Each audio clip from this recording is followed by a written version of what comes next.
Alhamdulillahirabbil alamin wa bihi nasta'in wa ala umurid dunya waddin wa ala alihi wa sahbihi ajma'in amma ba'du. Rabbi shrahli sadri wa yassirli amri wahlul 'uqdatam min lisani yafqahu qawli. Alhamdulillahirabbil alamin. Selamat datang kami ucapkan kepada teman-teman yang hadir di aula Imam Al-Ghazali Insis pada pagi hari ini. Insyaallah kita bersama-sama akan belajar ya di forum yang sudah tidak asing lagi, yaitu Saturday Forum atau biasa disingkat INSAF ya, di episode yang ke-33. Alhamdulillahirabbil alamin, kita pagi ini pun sudah bersama-sama kita, guru kita Bunda Dinar Dewi Kania MMM SOS. Beliau merupakan peneliti INSIS dan juga direktur dari CGS atau Center of Gender Studies. Teman-teman, seperti yang sudah kita sama-sama ketahui, kita akan membahas tentang batasan dan dilema metodologi feminis. Untuk melihat sebuah fenomena yang terjadi di masyarakat, dibutuhkan metodologi tertentu agar sampai pada kesimpulan yang tepat dan benar. Dalam konteks feminisme sebagai sebuah ideologi, feminisme memiliki metodologi yang amat khas. Ya, teman-teman dan kita semua pasti sudah sering mendengarkan atau menemukan metodologi ini. Tapi mungkin teman-teman belum ngeh yang mana sih yang disebut metodologi gitu ya. Bagaimana melihat realitas yang terjadi di masyarakat itu, mereka membawa isu-isu kebebasan wanita, kemudian juga bagaimana wanita di ruang publik ya, kebebasan wanita di ruang publik ataupun di ruang privatnya, kemudian juga mengangkat isu kekerasan dalam rumah tangga, masalah batasan aurat, hukum waris, dan isu-isu keperempuanan lainnya yang sering kita temukan ya. Dan insya Allah pagi ini kita akan belajar bersama bagaimana batasan dan dilema dari metodologi feminis tersebut. Langsung saja kita belajar bersama dari Bunda Dinar. Kepada Bunda Dinar dipersilakan. Ya, terima kasih Anil. Ya, Assalamualaikum warahmatullahi wabarakatuh. Innal hamdalillah nahmaduhu wa nasta'inuhu wa nastaghfiruh wa na'udzubillahi min syururin anfusina wa min sayyiati a'malina may yahdihillahu fala mudhillalah wa may yudlil fala hadiyalah. Asyhadu an la ilaha illallah wahdahu la syarikalah wa asyhadu anna Muhammadan abduhu wa rasuluh. Baik, akhwat fillah, lalu ada ikhwannya di sini. Alhamdulillah hari ini kita bisa ketemu di aula Imam Al-Ghazali ya. Setelah semalam kita juga ada acara dengan PKU Gontor online gitu ya, membahas isu yang sama terkait bagaimana feminis memperjuangkan ketertindasan perempuan di Palestina gitu ya, dan juga tentang tafsir feminis, satu lagi tentang fenomena whitehood ya. Semalam lumayan banyak pesertanya juga karena memang isunya menarik, dan hari ini kita akan membahas sebenarnya. Nah, saya melihat ketika kita semalam membahas terkait fenomena-fenomena di masyarakat yang tadi Anil ungkapkan, memang kalau kita tidak memiliki framework atau kerangka berpikir yang sangat fundamental ya, paling mendasar, atau filosofi atau metode yang dipakai oleh feminis, kita hanya bisa melihat luar-luarnya saja gitu ya. Kayak kemarin pembahasannya itu masih banyak mengkritik feminis liberal, padahal sekarang itu kita sudah masuk ke dalam masa di mana feminis itu mengemploy atau menggunakan framework postmodern yang itu justru menurut saya sangat dalam tanda kutip ya, sangat menarik gitu, karena dia memang kalau dalam kita bicara postmodern itu seperti mengakomodasi feminis orang Islam gitu. Jadi seperti kita, dia membela penindasan terhadap Palestina, ya dia juga mendukung perempuan Muslim menggunakan hijab misalnya ya dan lain-lain. Jadi tetapi di balik itu semua tetap saja ada ideologi, ada filosofi yang tidak sesuai dengan Islam. Nah, kita sebagai Muslim sebenarnya di sini harus bukannya kita berkonfrontasi secara head to head dalam arti menentang tanpa ilmu gitu ya. Kita harus bisa zaman sekarang itu memberikan alternatif solusi secara pemikiran maupun nanti praktikal. Nah itu ya, kalau Bu Nurul semalam menegaskan kita itu harus bisa menjadi contoh ya ketika kita bicara tentang pemikiran Islam, ajaran Islam, kita juga harus berusaha untuk menjadi contoh. Jadi sisi praktikal itu sangat efektif untuk memberikan dakwah gitu ya kepada masyarakat. Dan tapi secara pemikiran itu juga nggak kalah pentingnya gitu ya, karena ada orang berjilbab, perilakunya sangat Islami, tetapi pemikirannya sangat jauh daripada Islamic worldview gitu ya.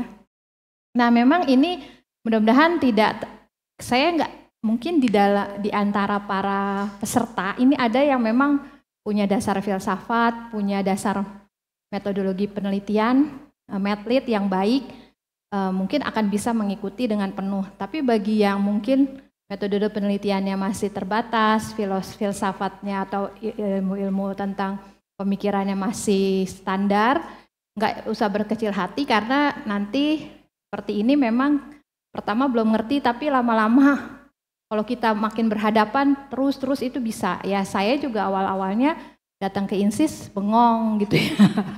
Tahun 2009 apa ya. Udah gitu banyaknya laki ya, perempuan cuma 3 orang, bengong gitu ya, apa sih ngomongin apa gitu. Tapi ya ternyata itu sangat membantu ketika sekarang kita memasuki gitu ya tantangan-tantangan pemikiran yang nggak bisa terlihat secara gamblang. Kelihatannya samar-samar tapi ternyata itu luar biasa merusak gitu ya. Nah hari ini kita akan membagi topik ini menjadi 4. Pertama introduction tentang apa itu metode, apa itu metodologi, epistemologi, ontologi, sedikit aja saya singgung gitu karena untuk mencapai metodologi kita harus runut dulu ke kenapa ada metodologi gitu ya. Lalu kita baru akan bicara feminis epistemologi karena nanti metodologi itu tidak terkait dengan pembahasan terkait epistemologi. Nah setelah itu baru kita baru di sini intinya adalah feminis metodologi, limitation and dilemma. Sebenarnya kalau limitation and dilemma bisa kita artikan keterbatasannya dan dilemanya gitu ya. Ya kemarin karena bikin iklannya itu biar mudah ya, batas dan dilemanya tuh seperti apa. Baru kesimpulan ya. Jadi kita masuk ke introduction bagaimana sebenarnya hubungan antara worldview, epistemologi dan metodologi. Ini selalu saya ulang-ulang, mungkin yang belum pernah ikut baru, tapi kalau yang sudah ikut mungkin tahu tapi nggak apa-apa ya. Ini memang harus kita analogikan. Jadi kalau kita berbicara nanti seorang ilmuwan yang mau ini feminis, mereka kan akan menggunakan metodologi feminis. Jadi semua ilmuwan itu ketika mau memandang satu fenomena, mau meneliti itu seperti layaknya seorang pelukis. Jadi kalau pelukis itu kan dia ngelihat alam, misalnya dia pengen melukis alam, dia ada perspektif ya, ibaratnya apa, keterbatasan indranya dia untuk melihat tuh nggak bisa melihat semua alam yang ada di hadapannya. Jadi dia hanya terbatas melihat satu sudut tertentu atau perspektif tertentu ya kan, mata kita kan terbatas sudut mana. Nah setelah itu ketika kita mau lukis kan sudut mata kita juga perspektif kita kan tetap saja masih luas. Ya nggak mungkin kita dengan waktu yang dia harus gunakan, pelukis itu nggak mungkin melukis semuanya yang kena dari perspektifnya, pasti dia akan menggunakan frame ya, frame yang digunakan untuk membatasi permasalahannya atau membatasi lukisannya sampai mana dia pingin. Kayak kita foto juga kita begini, oh sudut ini gitu ya, membatasi. Setelah itu kita akan menggunakan pelukis ini, outlook itu adalah teori-teori gitu ya yang akan digunakan dalam melukis. Misalnya kalau lukisan ada apa aja, teori apa aja sih, saya bukan pelukis tapi tahulah 2 di antara. Kalau kita melukis ada aliran apa aja? abstrak gitu ya, kontemporer, terus apa lagi? Kalau yang sesuai dengan aslinya itu aliran apa? Naturalis ya, aliran natural. Itu dia sesuai. Jadi kalau kita lihat lukisan foto orang tuh benar-benar kayak aslinya tuh naturalis. Kalau yang abstrak ya itu. Nah itu teori yang digunakan adalah outlook-nya. Jadi seorang peneliti sama dengan pelukis, dia akan membuat satu perspektif ya, yang disebut itu world view. Kalau world view itu secara gampangnya adalah pandangan hidup, tapi sebenarnya pandangan alam gitu ya, atau pandangan terhadap realitas dan hak dan kebenaran gitu ya. Jadi world view itu kalau diterjemahkan vision of reality and truth. Jadi pandangan atau visi terkait kebenaran dan apa tadi? Vision of reality and truth. Jadi kebenaran dan realitas ya. Tapi kalau kita gampang itu pandangan hidup. Itu terjemahan. Jadi perspektif itu kita anggap di sini adalah ini menggunakan world view. Jadi tidak ada, kalau kita bilang penelitian tuh yang nggak pakai world view. Walaupun postmodern bilang anti world view, kita nggak pakai itu gitu ya, anti fixed world view, mereka tetap saja ada pandangan hidup ya di situ. Yang frame ini adalah tradition, scientific tradition. Jadi tradisi ilmiah di dalam satu peradaban atau dalam satu community keilmuan ya. Kalau dalam Islam ya kita pakai Islamic scientific tradition. Kalau dalam Western misalnya postmodern ya dalam tradisi keilmuan postmodern. Nah ini school of thought, school of ini ya. Lalu outlook teori-teori apa yang kita gunakan? Ya kalau feminis ya mereka menggunakan itunya adalah perspektifnya ya nanti macam-macam nanti akan lihat gitu ya. Nah outlooknya teori apa yang kita mau pakai? Teori tentang power relation misalnya kalau feminis ya relasi kuasa, atau pakai teori gender, pakai teori apa? Nah ini seorang saintis tuh akan melakukan ini semua. Jadi ada world view-nya, ada tradition is scientific tradition. Lalu ada teori-teori yang dia employ, dia gunakan. Gitu. Islam juga gitu. Islam mempunyai worldview sendiri, memiliki Islamic scientific tradition sendiri, memiliki teori-teori ya yang dijadikan outlook. Nah kalau kita bicara apa sih metodologi dan metode, ini orang sama seperti berbicara dengan apa itu teknologi dan apa teknik gitu ya. Kira-kira bedanya apa?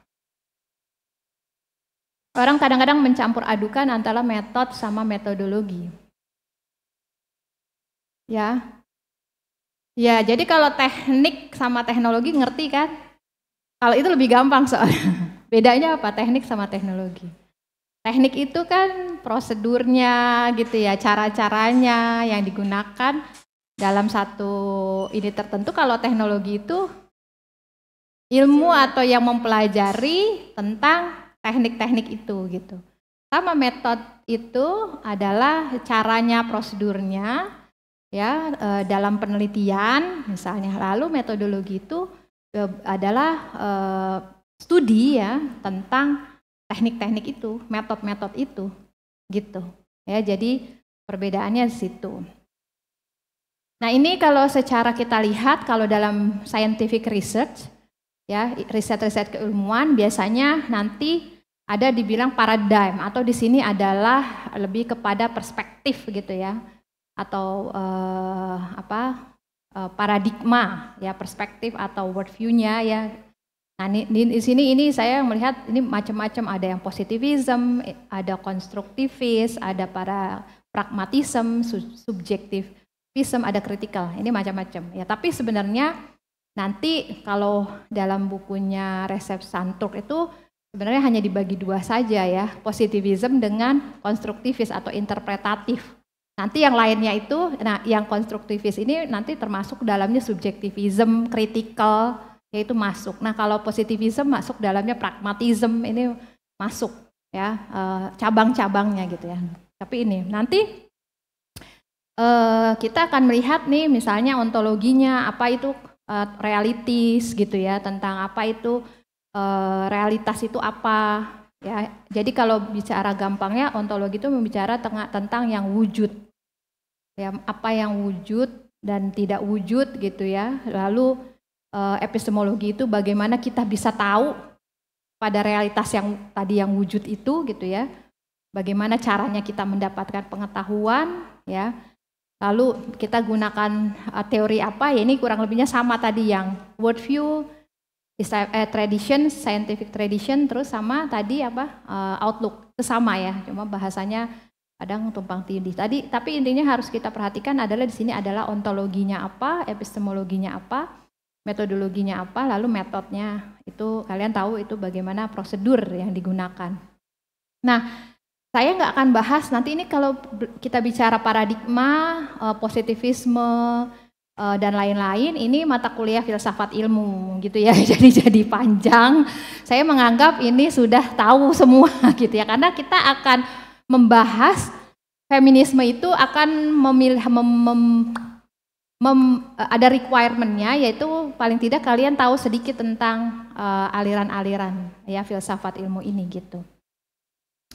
Nah, nanti juga ada pertanyaan, feminis metodologi itu kuantitatif atau kualitatif, gitu ya. Nah, makanya kan sebenarnya kalian hanya perlu dua yang tahu, yaitu yang positivis, yang mengatakan bahwa ada kebenaran yang objektif, ya di situ.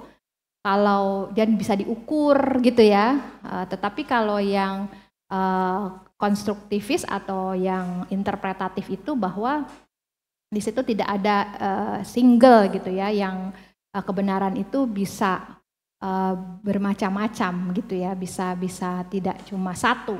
Itu tergantung misalnya seseorang itu memaknai gitu ya, memaknai, makanya dia akan mencari kalau yang interpretatif ini bagaimana seorang itu memaknai sebuah kejadian gitu. Jadi dia lebih kepada penafsiran gitu. Nah, di sini nanti feminis itu memang menggunakan dua-duanya ya, kuantitatif atau kualitatif. Nah, makanya walaupun nanti cenderung feminis itu anti atau kritis terhadap positivis itu gitu ya, yang mengatakan bahwa ada kebenaran yang objektif itu, ya, yang bisa diukur, bisa di measure gitu ya, bisa diukur gitu ya.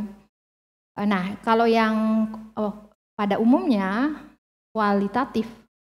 Kenapa? Karena mereka, kita lihat ya, kalau yang kuantitatif, objective knowledge, ya ini kan positivis, can be acquired through observation. Jadi bisa objective knowledge, ilmu yang objektif itu bisa diperoleh gitu ya, melalui beberapa metode gitu ya. Nah, empirical metodenya misalnya melalui replikasi, falsifikasi gitu ya. Dan hipotesis testing. Ya, verifikasi atau falsifikasi ini kan satu metode. Misalnya kalau misalnya kita bicara semua angsa itu warnanya putih. Nah, kita cari lihat gitu ya, itu memverifikasi benar nggak angsa itu warnanya putih-putih. Itu memverifikasi, oh ya angsa putih, oh ya angsa putih. Itu verifikasi bahwa angsa memang putih. Selama belum ditemukan angsa hitam, ya memang angsa itu putih. Nah, tetapi suatu hari ternyata ada ditemukan angsa hitam. Di daerah mana ya, saya lupa, Australia atau di mana. Ada angsa hitam. Nah, ternyata itu terfalsifikasi, berarti tidak semua angsa putih. Sama seperti kalau kita mau membuktikan Tuhan. Kalau kita ateis gitu ya, kita kan kalau dalam kalam cosmological argument, kita tuh ulama itu berusaha membuktikan keberadaan Tuhan dengan dalil rasional. Nah, ingat, yang ilmiah itu bukan hanya yang empirik, tapi yang rasional dan juga empirik itu termasuk ya, dan juga nanti ada melalui khobar ya, khobar sodik ini. Nah, itu ilmiah semuanya. Nah, tergantung nanti kita mau mana bidang ilmu, mana objek yang mau kita teliti gitu ya. Apakah memang memerlukan rasional ya, kayak keberadaan Allah karena dia bukan wujud yang fisik, tidak bisa kita kenakan metode yang empirik. Nah, pembuktiannya itu rasional. Nah, salah satunya metode rasional itu falsifikasi. Jadi kita tantang saja sama ateis, ya Allah itu ada selama kalian tidak bisa membuktikan ketidakadaan Tuhan. Ya berarti kita memverifikasi, kita udah melakukan verifikasi kan dengan rasional.